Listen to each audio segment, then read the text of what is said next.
They said Earth was a peaceful world now, just another blue planet in the endless stars. But the galaxy remembers something different. A time when humanity burned brighter than suns. A time when our name alone made empires tremble. This is the story of why every civilization fears Earth, and why they should. I was born 3 centuries after humanity joined the Galactic Concord. By then, we were legends. Ghosts whispered about in alien academies. A civilization that had once burned too bright. My first posting was aboard the Aurelia, a diplomatic vessel crewed mostly by non-humans. The first thing I noticed, the silence whenever I entered a room. The Vaughn engineers stopped their humming. The Othkai guards looked away. Even our captain, a proud Zilithian, tensed slightly before addressing me. At first I thought it was simple prejudice. Humans were new, different, unpredictable. But the more I listened to the quiet talks in the mess hall, the clearer it became. They weren't avoiding me. They were afraid of me. One night, I overheard the captain whisper to his second officer, "Never provoke a Terran." They remember. Remember what? That question haunted me more than any alien star. Our journey took us to the Archive planet, an ancient world that stored the histories of 1,000 species. My mission was simple: represent Earth at a peace symposium. But when I presented my credentials, the alien archivist froze. His blue eyes widened, and his frills went rigid. "Earth," he repeated, trembling. "You're from there?" He refused to look me in the eye after that. Even the other delegates whispered behind my back. A few bowed slightly as I passed, like one might do in a cathedral or a graveyard. That night, I accessed the archives myself, determined to understand the fear. The database recognized my genetic code and unlocked restricted files. At the top was a label, written in the universal script, Terran history, classified under extinction protocols. When I opened the first file, my blood ran cold. Every major galactic empire had a file on humanity. Everyone began the same way. They warned us not to wake them. The file showed footage, grainy, ancient, terrifying. It wasn't of humans as I knew us. These were warriors of light and fire, standing amidst stars that burned red from battle. They didn't conquer for greed. They fought because something had threatened the galaxy itself. An entity, called the Devourer of Suns, had once sought to consume all matter. The Concord's ancestors had begged humanity for help. And we answered. But the cost was unimaginable. To defeat the Devourer, humanity unleashed a weapon that burned entire systems, erasing billions of lives to save the rest. The weapon was called Project Solstice, and it ended the war. It also ended the old Earth. The last transmission from those humans echoed across the galaxy. We do not fight for dominance. We fight so others may exist.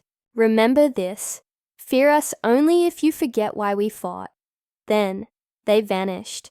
No one knew how or where. I stared at the flickering projection, stunned. Were we truly descendants of those beings? Or just remnants, trying to live up to a legend? I needed answers. The archivist, still trembling, finally spoke. "You shouldn't have seen that," he whispered. "They hid your world for a reason. The galaxy made a pact, never to approach Earth again." "Why?" I demanded. "Because it sleeps," he said. "And if it wakes, the galaxy burns again." His words made no sense. Earth was thriving, a blue paradise of peace and science. But as I returned to my quarters, I noticed something strange. My communicator displayed a signal, one that hadn't existed before.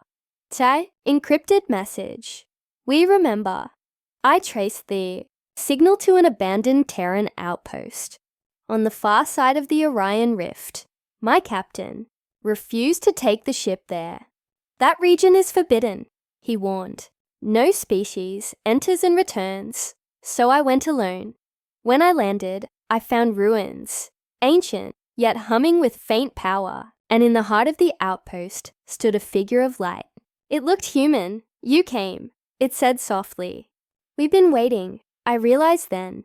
It wasn't a person, it was an echo, a preserved consciousness from our ancestors. You're one of the Solstice commanders, I whispered. The being nodded. We never truly died. We placed our essence here, waiting for the next generation to awaken. The galaxy fears you because it remembers what you are capable of. What are we? I asked. The light flared brighter. Survivors. Builders. Gods of war when peace is broken. The commander showed me visions. Earth's armies forming shields of energy. Fleets cutting through starfire. Humanity standing unyielding against cosmic terror. But it wasn't pride in his tone. It was sorrow. We became monsters to stop one, he said. And when it was done, the galaxy feared us more than what we destroyed. I asked what happened to the devourer. His voice grew distant. It sleeps beneath your oceans. The final fragment, bound by our sacrifice, my heart froze. Beneath Earth, he nodded. If ever released, it will rise again. That is why they fear your kind. You are both saviors and destroyers. The light began to fade. The seal weakens, child. Soon, they will come, not to honor you, but to end you, before you awaken it. Then he was gone. Only the hum of the ancient outpost remained, and the ground beneath my feet began to tremble. When I returned to the Aurelia, every communication channel in the sector was alive. Alien fleets were mobilizing, headed toward Earth. They weren't coming to attack out of hate. They were coming out of fear. The captain looked at me, trembling. They say something is stirring beneath your planet, something that feeds on suns. I didn't answer. I just stared at the hologram of Earth, glowing in the dark. For the first time, I understood why every civilization feared us, not because of what we are, but because of what we might become again. Humanity had once saved the galaxy by becoming its nightmare, and now, as the stars flickered and the old signal pulsed once more, I heard my ancestors whisper through time, if they come for us again, we will remind them why.